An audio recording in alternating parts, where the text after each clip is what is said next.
केंद्रीय मंत्री और लोजपा प्रमुख चिराग पासवान ने कहा कि महागठबंधन परिवारवाद की राजनीति कर रहा है, जबकि हम क्षमता के आधार पर प्रतिनिधित्व में विश्वास रखते हैं। उन्होंने कहा, मेरे M22 समीकरण में M यानी महिलाएं और Y यानी युवा है, इसमें जातिवाद या सांप्रदायिकता नहीं। चिराग ने कहा कि लालू परिवार केवल अपने लोगों को आगे बढ़ाता है, जबकि हमारा मंत्र है सबका साथ, सबका विकास और सबका विश्वास और सबका प्रयास। डिप्टी सीएम के लिए मुकेश सहनी का नाम दिया, क्या एनडीए की सरकार बनेगी तो कोई मुसलमान डिप्टी सीएम बनेगा?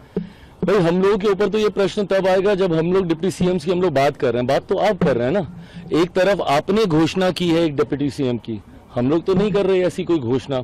हम लोग तो ये मानते हैं कि जब सत्ता में हम लोग आएंगे, हर किसी के सामर्थ्य के आधार पर हर किसी का रिप्रेजेंटेशन हो, इसके लिए हर दल प्रतिबद्ध है। हैविंग सेड दैट, आज की तारीख में जब आप सीने पे तमगे की तरह लगा के घूमते हैं मुसलमान और यादव M22 समीकरण को, तो ऐसे में जब आप यादवों का जिक्र करते हैं तो पूरा यादव सिर्फ एक परिवार में सीमित होकर रह जाता है।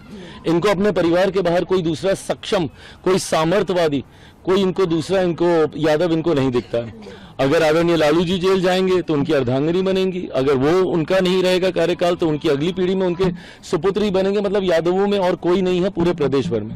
और जब मुसलमानों की बात करेंगे तो उनको तो वो रिप्रेजेंटेशन भी ये लोग नहीं देंगे, क्योंकि मुसलमानों को इनको सिर्फ वोट बैंक बना के रखना है। ये सवाल आपसे इसलिए पूछे जाते हैं क्योंकि आप M22 समीकरण की बात करते हैं।